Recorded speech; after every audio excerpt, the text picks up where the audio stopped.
하나님, 이 시간도 주의 전으로 인도해 주셔서 감사를 드립니다.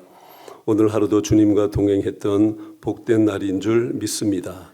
이 시간 예배 처소에 나온 하나님의 사람들, 또 여러 처소에서 함께 예배를 드리고 있는 그 하나님의 백성들, 그 믿음을 보시고 이 시간도 예비하신 은혜로 채우시는 복된 시간 되도록 도와주시고 우리 각자를 향한 하나님의 뜻을 지혜 가운데 분별할 수 있는 은혜도 더하여 주옵소서.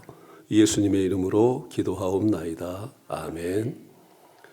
오늘 주시는 하나님의 말씀은 마태복음 27장 45절에서 54절입니다.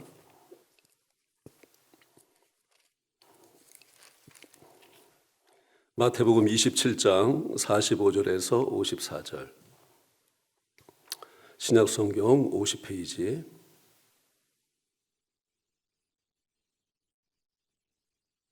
마태복음 27장 45절에서 54절.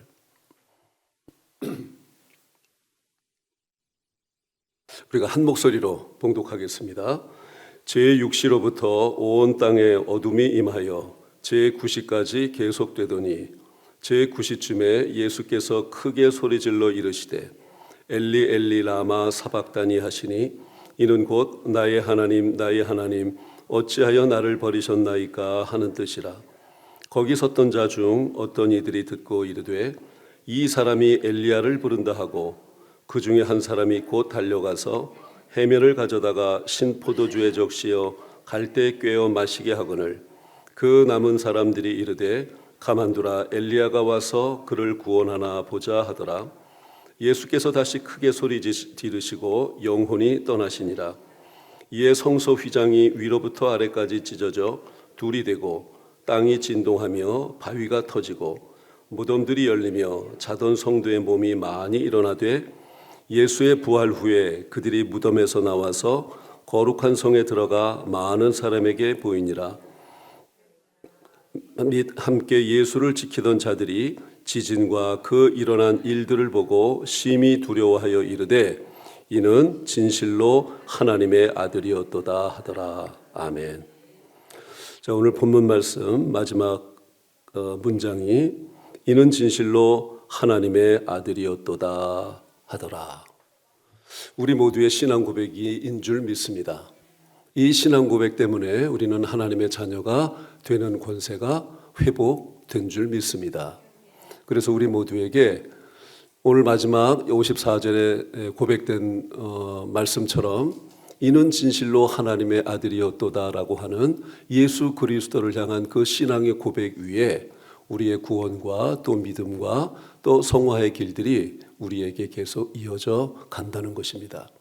그래서 우리 사람들에게 있어서 가장 위대한 고백 그리고 가장 하나님께서 우리에게 선물로 주시는 고백은 이는 진실로 하나님의 아들이었도다. 바로 이 고백입니다. 그런데 우리가 지금 오늘 본문 말씀을 함께 읽었지만 오늘 본문 말씀의 상황은 예수님께서 십자가에 달리시고 그리고 거의 운명하시는 그 마지막 상황에 대한 내용입니다. 자, 마지막에 우리가 거듭 말씀을 나누었던 이는 진실로 하나님의 아들이었도다. 자, 이 이야기를 한 사람이 과연 누구였을까요? 아마 예수님의 그 사형 집행장에는 굉장히 많은 사람들이 왔을 겁니다. 그 전에도 예수님을 많이 따랐던 사람들, 그리고 그곳에 왔던 사람들 중에는 정말 안타까운 마음으로 온 사람들, 또 호기심에 온 사람들, 또 예수님을 대적하는 사람들, 뭐 해서 정말로 많은 사람이 그 예수님의 사형 집행장에 모여 있었을 것입니다. 자, 그런데 예수님이 운명하시자 여러 가지 징조들이 나타났고 그리고 그 징조가 진행되는 동안 이는 진실로 하나님의 아들이었도다 라는 외침이 있었던 겁니다. 자, 이것은 혼자 소리로 정말로 하나님의 아들이었구나 이렇게 얘기한 것이 아니라 정말 그 놀람과 경이로움 속에서 예수님이 운명하시자 여러 가지 많은 현상들이 나타나는 것을 보고 놀랍고 경이로운 마음으로 자기도 모르게 가장 가장 큰 소리로 이는 진실로 하나님의 아들이었구나 나 자신도 모르게 외쳤던 그 고백이었다는 겁니다.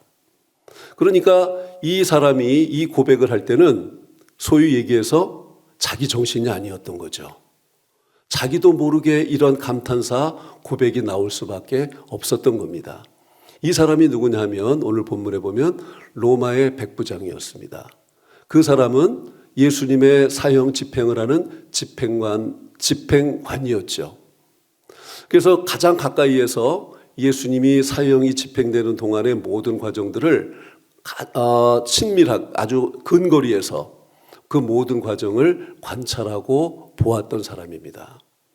그랬던 그가 이방인이었음에도 불구하고 예수 그리스도를 향하여서 이미 돌아가셨어요.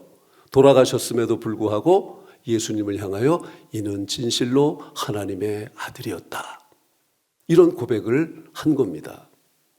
그 십자가 형틀에서 정말 그 슈퍼맨처럼 그 모든 것을 다 제해버리고 박혔던 못도 다 뜯어버리고 영화의 한 장면처럼 십자가에서 탈출하는 슈퍼스타의 모습으로 나타난 예수님의 모습을 보고 하나님의 아들이라고 외쳤던 것이 아니라 예수님은 분명히 운명하셨습니다.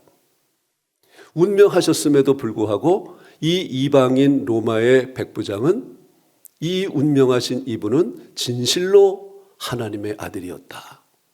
그러니까 진실로라고 하는 이 접두어가 이 앞에 붙었으니 정말 자기가 가지고 있었던 진정한 마음을 이렇게 표현을 한 거죠.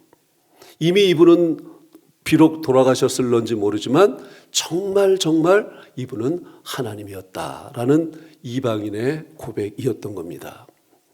자, 이 로마 백부장이 이러한 고백을 할 수 있었던 이유가 아마 몇 가지가 있었습니다. 이 사람은 사형 집행관이었기 때문에 수많은 죄수들의 사형 집행을 했었죠. 그래서 많은 사람들, 일반적인 죄수들이 사형 집행을 하면서 어떠한 모습, 어떠한 결과로 사형이 마무리되었는지를 너무나 많이 보았을 겁니다. 그런데 일반 죄수들의 사형 집행과는 달리 예수님의 십자가에 못 박히시고 운명하시기까지의 과정은 너무나 달랐던 거죠. 그 중에 몇 가지를 보면 예수님은 침묵으로 일관하셨습니다. 물론 가상칠언 십자가상에서 7마디 하신 그런 말씀은 있기는 하지만 일반 죄수들처럼 자기의 불평을 한다든지 살려달라고 한다든지 인간의 생명을 놓기 전 인간의 그 본능적 절규 이런 것이 전혀 없었다는 거죠. 자, 이런 모습이 예수님으로부터 보여졌고 그리고 십자가 고통을 묵묵히 받아들이시는 예수님의 모습을 그가 보았죠. 그래서 신포도주는 십자가 고통 가운데 있는 그 죄인에게 고통을 덜어주는 역할을 했지만 예수님은 이 신포도주마저도 스스로 거부하셨었죠. 그러면서 그 십자가 고난을 있는 그대로 이렇게 받아들이시는 그러한 모습. 그리고 3시간 동안 하늘이 어두워지고 그리고 갑작스럽게 지진이 일어나고 하는 이런 모습들을 보면서 상황들을 보면서 이 백부장은 놀라지 않을 수 없었던 겁니다. 그리고 예수님께서 7마디 십자가상에서 하시는 한 말씀 한 말씀을 그가 귀담아 들었고 그리고 예수님이 급기야는 임종하시는 모습 그리고 그 결과 그 현상들을 보면서 그가 자기도 모르는 사이에 이분은 일반 사람이 아니다. 세상 사람이 아니다.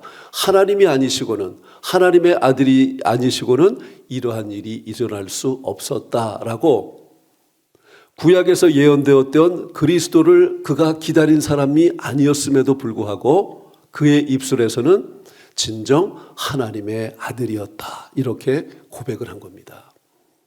여러분 이 상황에서 이 백부장이 한 이 내용은 시사하는 바가 굉장히 큽니다. 여러분 우리에게는 믿음이 있습니다. 예수 그리스도를 믿는 믿음. 그렇죠?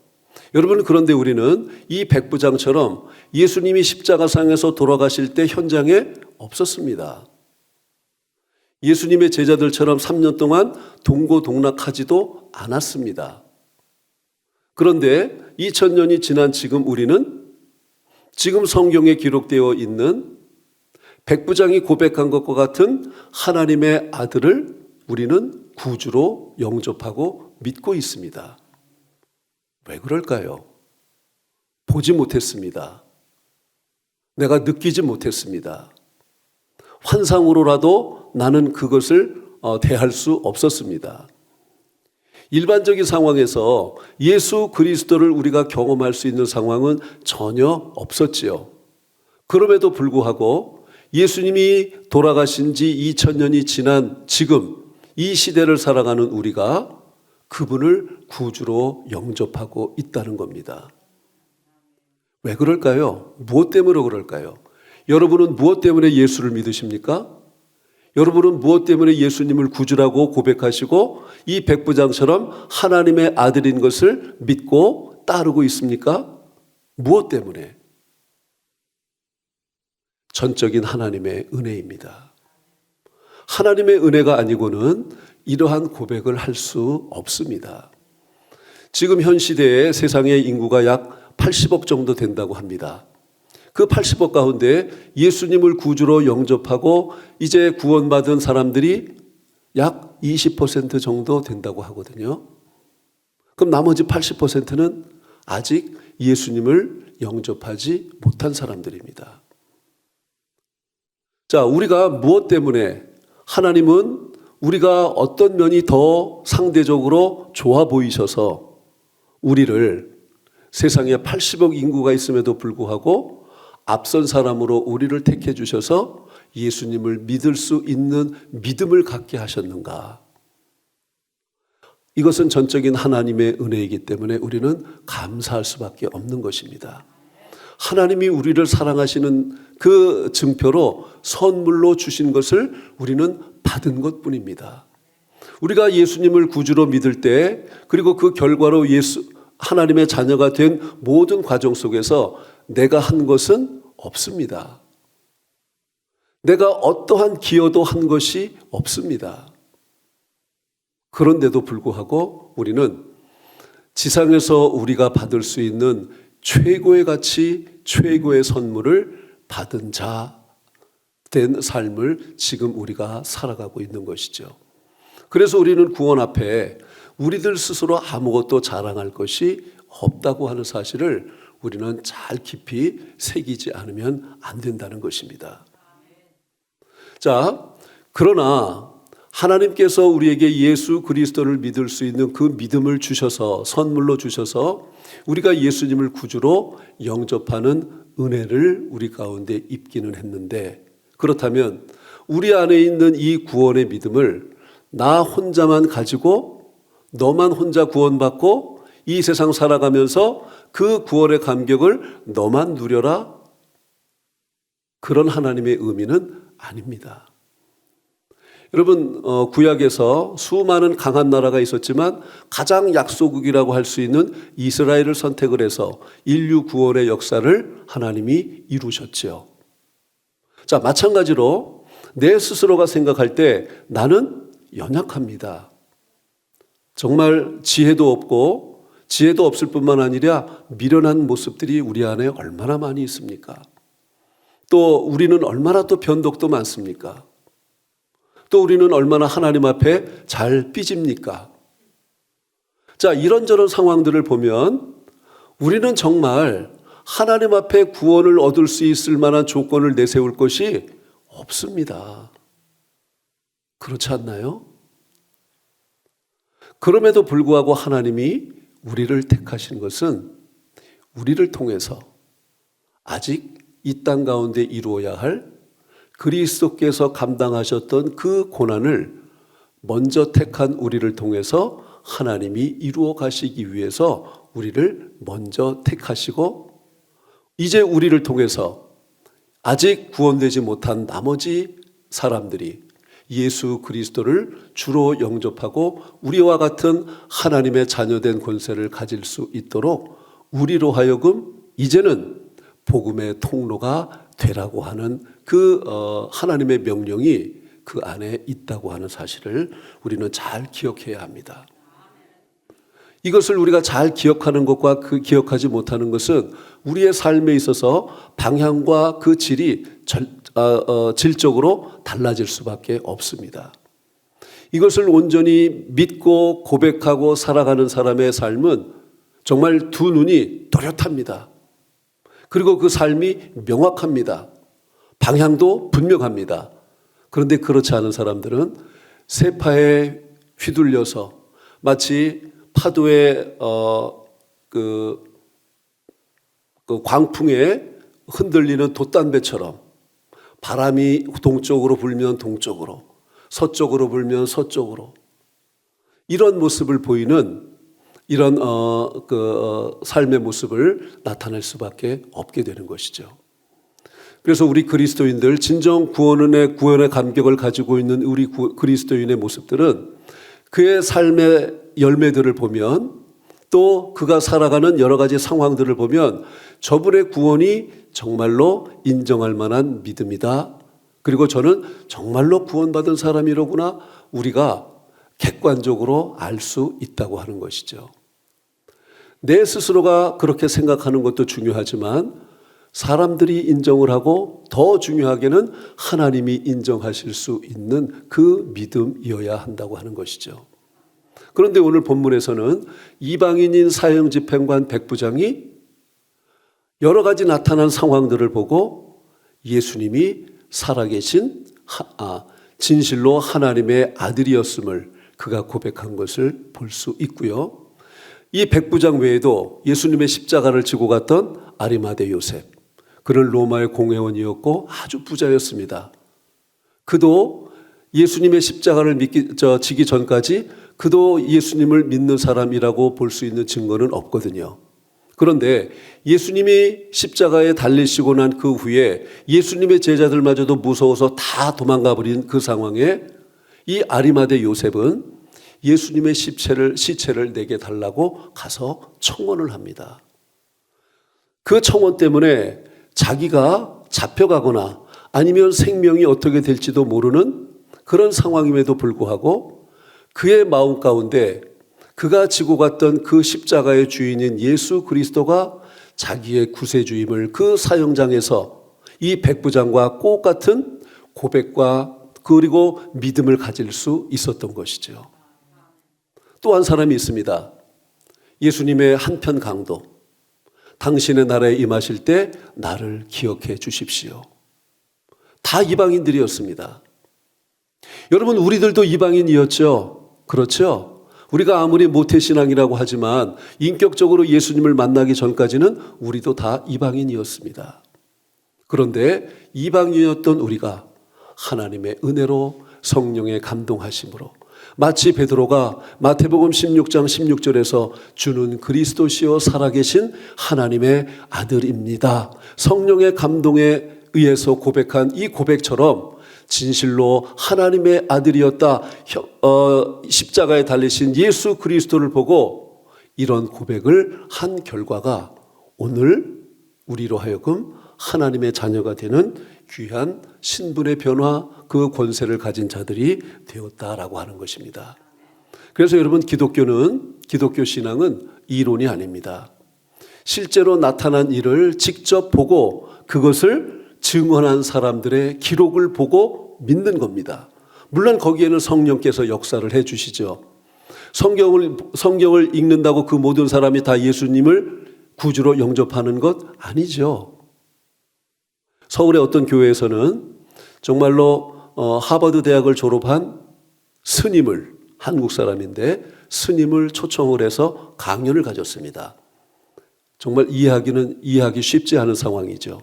그런데 그 교회 담임 목사님이 목적한 바가 있었습니다. 이 스님은 하버드 대학도 졸업을 하고 또 성경에 대해서 너무나 해박한 사람이었습니다.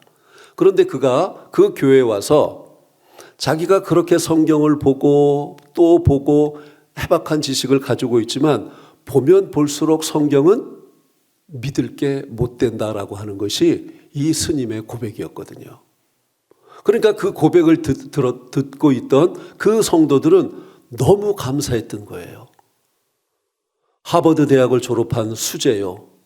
성경에 해박한 저 사람도 읽으면 읽을수록, 저런 사람이 읽으면 읽을수록 이해가 되지 않고 믿지 못할 게 성경인데, 나는 저 사람에 비해서 그렇지 못함에도 불구하고 성경이 믿어지고 예수님이 믿어져서 하나님의 자녀가 되는 권세를 가지고 있으니 너무 감사하다.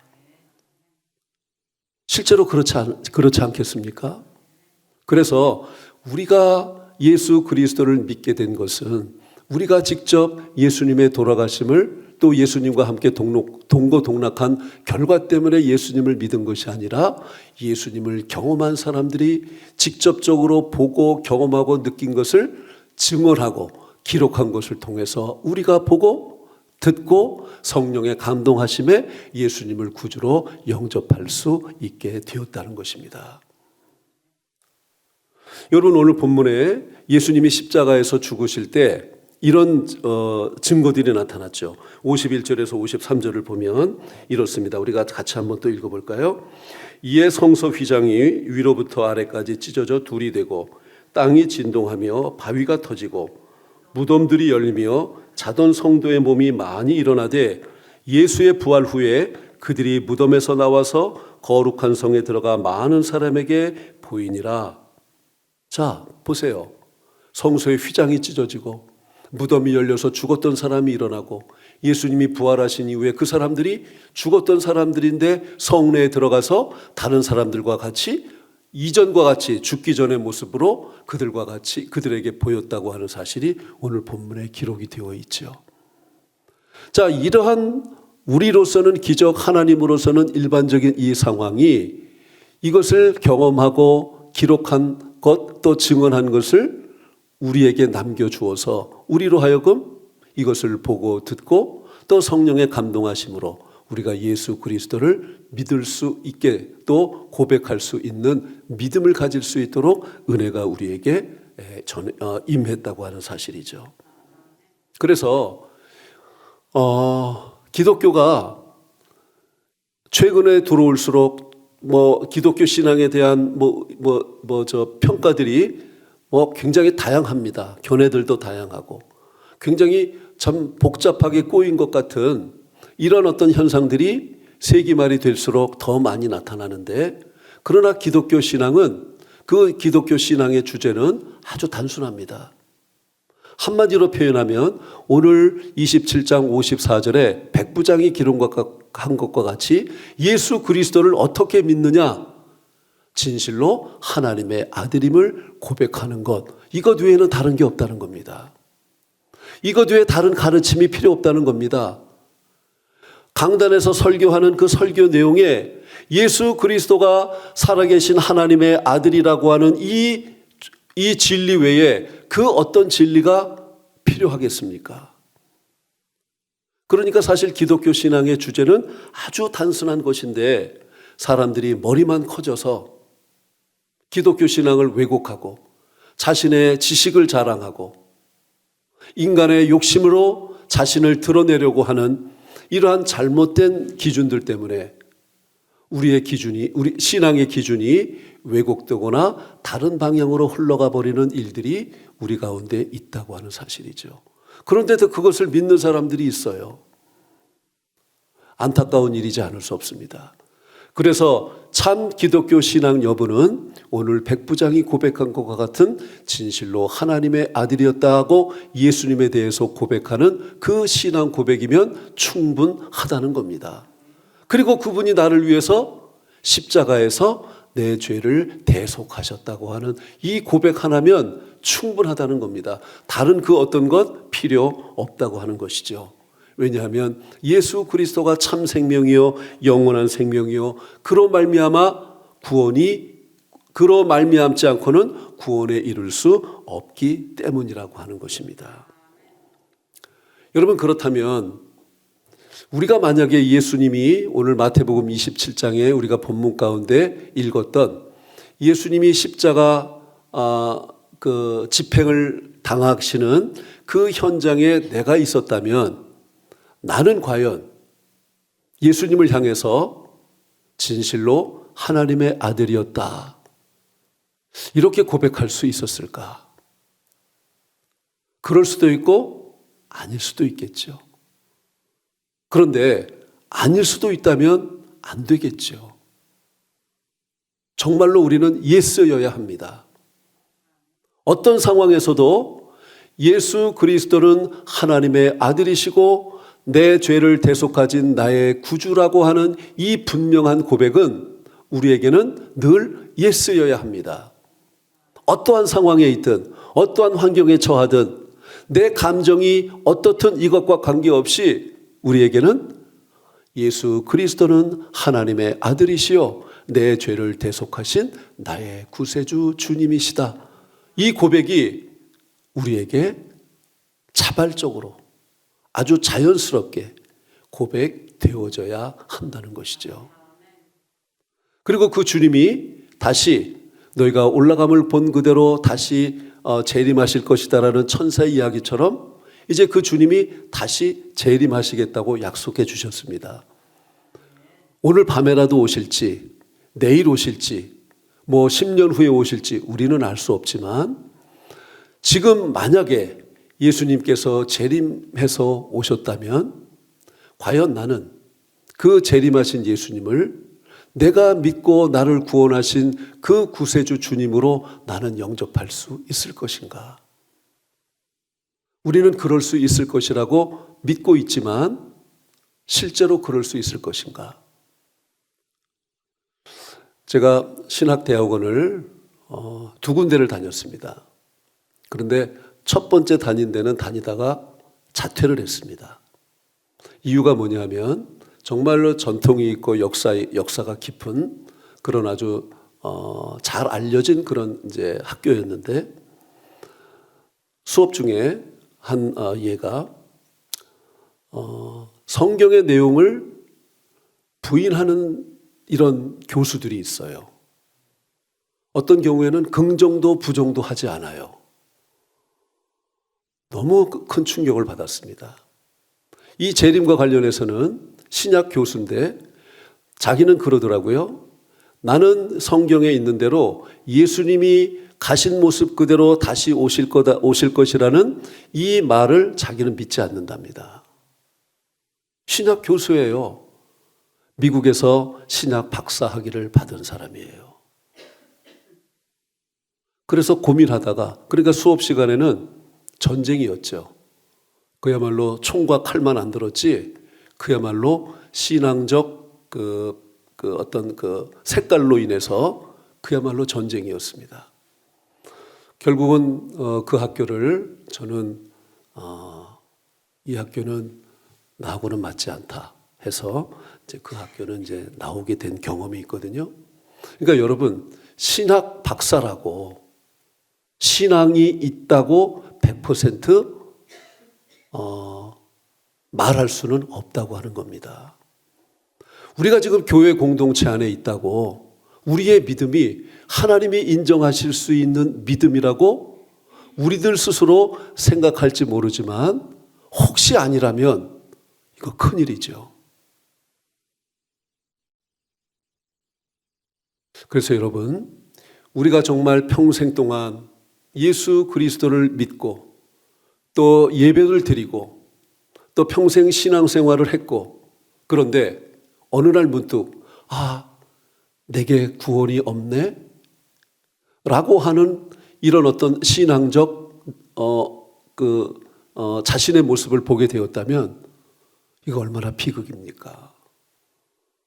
이런 일이 있으면 절대로 안 됩니다. 우리는 분명 예수 그리스도를 주로 영접하면 또 고백하면 우리는 그 죄에서 사함받습니다. 하나님의 말씀이고 약속입니다. 그런데 야고보서에 보면 행함이 없는 믿음은 죽은 믿음이다 그랬거든요. 자, 죽은 믿음이 있다는 얘기는 살아있는 믿음이 있다는 겁니다. 그러니까 살아있는 믿음은 진짜 신앙이요. 죽은 믿음은 가짜 신앙이라고 이야기할 수 있겠죠. 자, 그러니까 우리는 분명 신앙을 가지고 있습니다. 그런데 그 신앙이 진짜 신앙이어야 한다는 겁니다. 가짜 신앙이면 안 된다는 것이죠.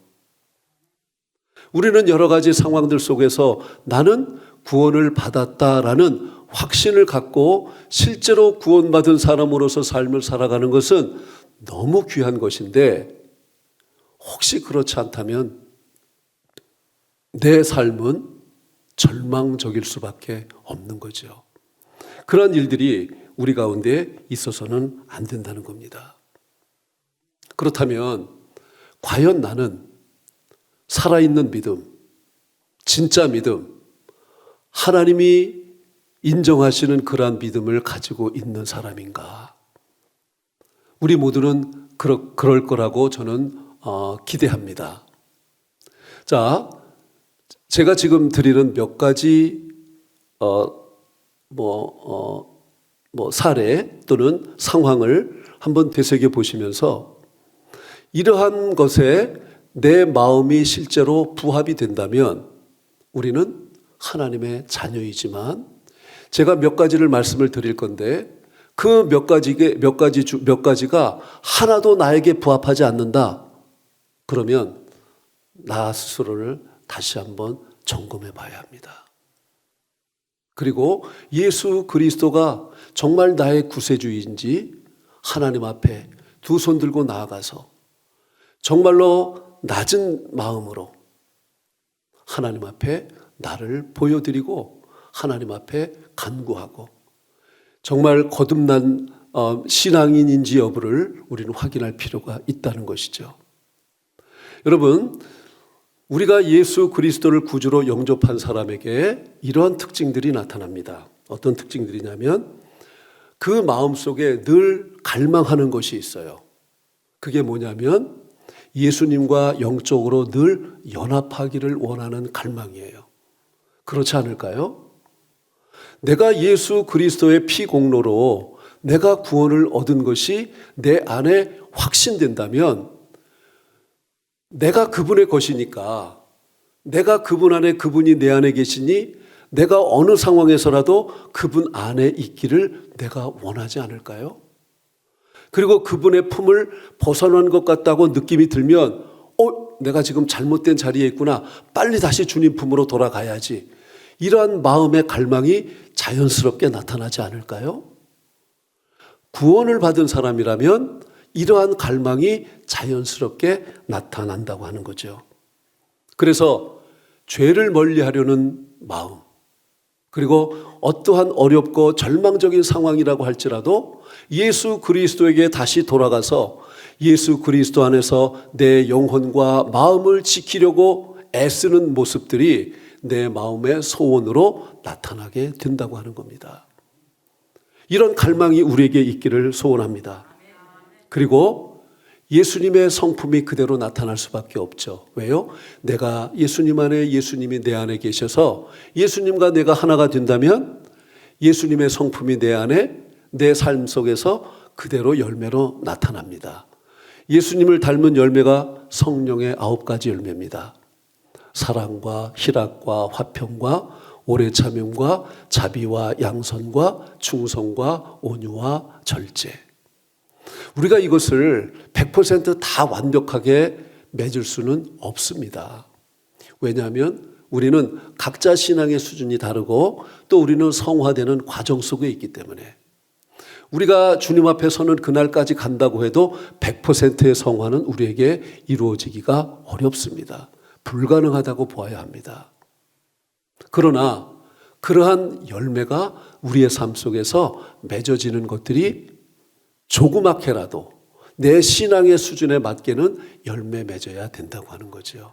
그래서 예수 그리스도와 연합한 사람은 성령의 9가지 열매가 그 신앙의 수준만큼 맺혀진다고 하는 겁니다. 그리고 하나님께 영광 돌려드리고 어떤 상황에서든지 예수님을 영화롭게 하고자 하는 마음의 소원이 그 안에 늘 있기 때문에 자신이 표현하는 말, 행동, 생각, 그 모든 것들이 하나님께 누가 되지 않도록 스스로 겸비하고 조심하고 하는 이런 모습들이 자연스럽게 나타내진다고 하는 거죠. 그리고 예수 그리스도의 십자가 희생을 통해서 진실로 내가 이제는 죄인에서 의인이 되었다는 분명한 고백이 내 안에 자발적으로 나오게 된다고 하는 겁니다. 이것 외에도 여러 가지 사례를 들을 수 있겠지만 지금 말씀드렸던 몇 가지 사례를 통해서 볼 때 이런 사례에 해당되는 내 마음의 원함과 열매들이 내 삶 가운데 전혀 나타나지 않는다. 그리고 내 마음의 갈망도 전혀 없다. 그러면 예수님과 관계가 없을 가능성이 그만큼 큰 겁니다. 조금이라도 있어야죠. 그렇지 않을까요? 초신자는 조금이라도 있어야 되고 성숙한 신앙자는 그만큼 더 크겠죠. 그러나 전혀 없다고 하는 것은 이건 우리가 깊게 생각해 보아야 합니다. 결론은 예수 그리스도로 구원받은 하나님의 사람은 예수님과 연합하기를 원하는 마음의 갈망이 늘 그 마음속에서 자연스럽게 일어나서 죄를 멀리하고자 하는 마음, 악한 것을 내 안에 두기를 원하지 않는 마음, 내가 어떠한 상황 가운데 있더라도 예수 그리스도 안에서 그 모든 것을 해결하려는 내 마음의 원함과 실제적인 노력이 내 삶 가운데 나타내줘야 된다고 하는 것.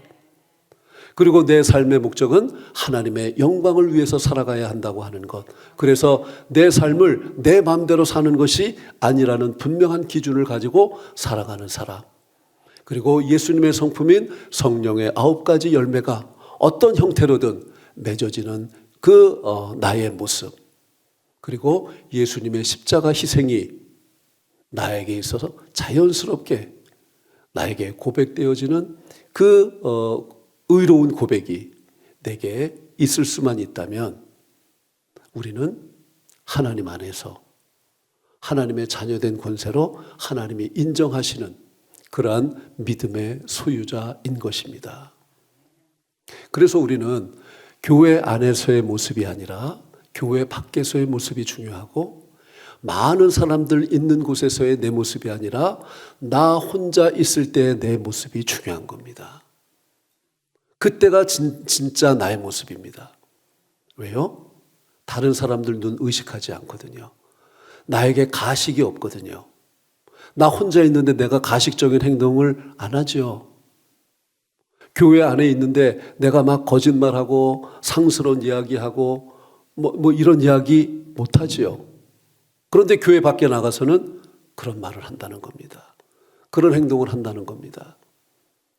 나 혼자 있을 때 내 마음대로 한다는 겁니다. 하나님이 원하시지 않는 것들을, 하나님이 기뻐하시지 않는 것들을.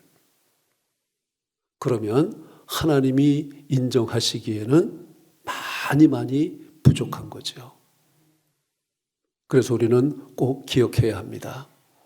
우리의 모습은 교회 안에서보다 교회 밖에서가 더 중요하고, 그리고 많은 사람들 속에서보다는 나 혼자 있을 때 내 모습이 더 중요하다는 겁니다.